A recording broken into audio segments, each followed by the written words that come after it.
Avalanche of Clouds. This extraordinary scene, which could inspire painters and poets, played out earlier this week in the Swiss Alps. And even when it's not sped up by time-lapse photography, it's still a captivating cascade of mist down a mountainside. This is caused by a weather event known as Foehn. Translated from German, it means hairdryer. Translated from science, it happens when wind kind of acts like a hairdryer in blowing humid masses of air down a slope. The visual effect of this is like a cotton candy blanket being dragged down to the valley below, and it's something that commonly occurs in this dramatic part of the world.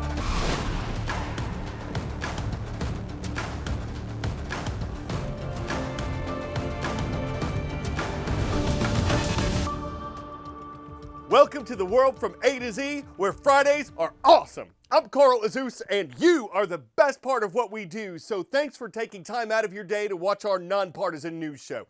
Next up, it's the most popular sport in the United States. Statista.com says about 5.6 million Americans over the age of 6 played tackle football at least once last year. The overall number had decreased almost every year between 2010, when more than 6.8 million played, and 2020, which had about 5 million participants. But it's been growing again since then. And as football is a full contact sport, it does come with risks. National Public Radio reports at least 7 middle and high school players lost their lives this August. Experts say football deaths are rare and that the ones this month weren't all because of injuries on the field, but they are leading to calls for awareness and action. These tragic losses are just the latest in the U.S. The National Center for Catastrophic Sport Injury Research says 16 players died in 2023, ranging from youth league to college age. 13 of those confirmed to be related to football activities, causes like traumatic brain injuries, heat stroke, and sudden heart or lung failures.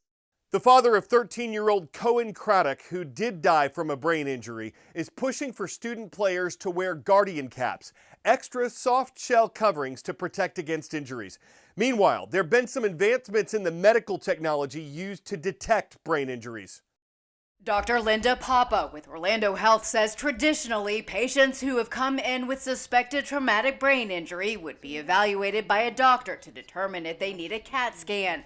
Papa says that can lead to misdiagnoses and takes time when every second counts. In some cases, patients have brain bleeding and bruising after an injury. And so it's important to detect that early so you can administer life-saving therapy. Orlando Health will be using a new rapid blood test, which measures specific proteins associated with a traumatic brain injury. Papa says if the protein levels are high, a doctor can take action very quickly. And if the levels are low, a CAT scan may be unnecessary. The best part, the test provides results in 15 minutes. Word of knowledge. Which of these countries or organizations was founded in 1922? League of Nations, Soviet Union, Axis powers, European Union. 3 years after his Bolsheviks seized power in Russia's government, Vladimir Lenin became the first leader of the Soviet Union.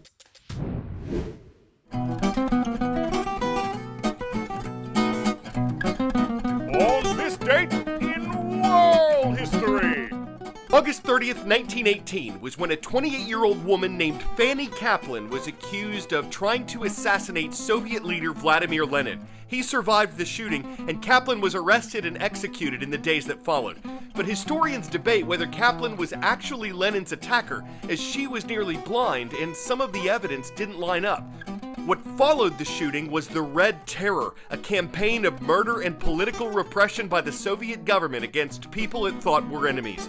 This was the date in 2021 when the last American troops left the Asian country of Afghanistan, ending America's involvement in its longest war, a conflict that began in 2001.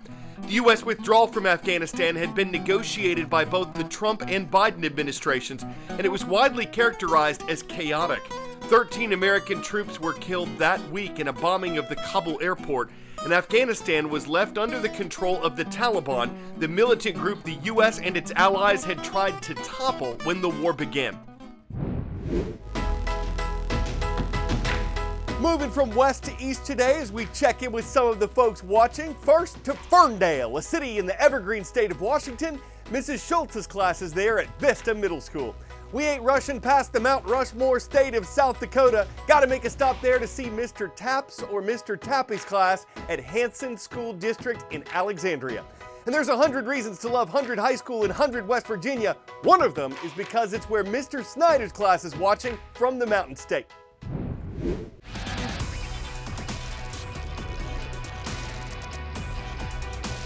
Where in the world? You'll find this place in southern Asia. It's a landlocked country situated between China and India. It's home to some of the highest mountain peaks on Earth. This is Nepal, a nation of more than 31 million people. 13 down, one more to go. That's the count for a teenager in Nepal who's seeking to become the youngest person ever to climb the tallest mountains on Earth. The last one that stands in his way is Shishapangma in the Tibet Autonomous Region of China. Linda Kincaid has his story. Step by step, this teenager is on his way to making history. 18-year-old Nemarinji Sherpa is setting his sights on the highest peaks in the world.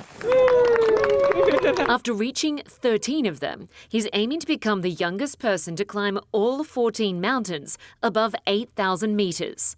Even though he comes from a community of mountaineers, this is still a big deal. This is a very big kind of advantage for the Sherpa community and even for me and for everyone, you know, like, because before this you cannot imagine a teenager doing the 14 peaks, you know.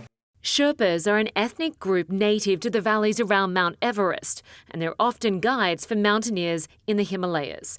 They carry large loads like equipment and food, fixing ladders and ropes along the way. Always a dangerous feat. And climbing such incredible heights also brings great risks. Avalanches, exposure, and high-altitude sickness can easily take over and can be the difference between a successful summit and never reaching the peak. But Nemarinji Sherpa says his mental state is what keeps him focused and calm. His father, owner of Nepal's largest mountain expedition company, says for years he's been preparing his son for a moment like this. He's very active and he's very fit, because physical and mentally you should be very prepared to do the big mountain climbing. Only about 40 people have reached all 14 peaks of what they call the 8,000ers. They're all in the Himalayan and Karakoram ranges, spanning China, Pakistan, Nepal and India. As the youngest climber, not only has Sherpa broken multiple records, his expeditions have taught him a lot. I've learned so much things about nature, human body, human psychology, meeting new people, nature, and like everything in the world, and I learned from the mountain.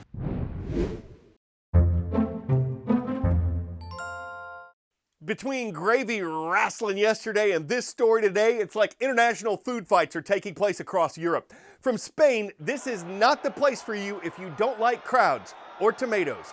Though the town of Buñol usually has a population of around 9,600, more than 22,000 descend upon it each year like they did this week for La Tomatina.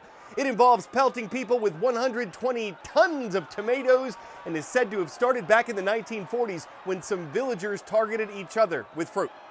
Or is it a vegetable? We don't know who planted that grape debate, but it's been a fruitful one, stemming from culinary confusion at vegetables worldwide, sowing the seeds of annual or perennial disagreements that crop up and could lead to plum-soiled relationships if some cherry Spaniards hadn't avoided stewing over it and cultivated a healthy fight that's just plain sauceum. We will be off Monday for the Labor Day holiday, but we'd love to hang out again next Tuesday. I'm Azuz for The World from A to Z, and you mean the world to me.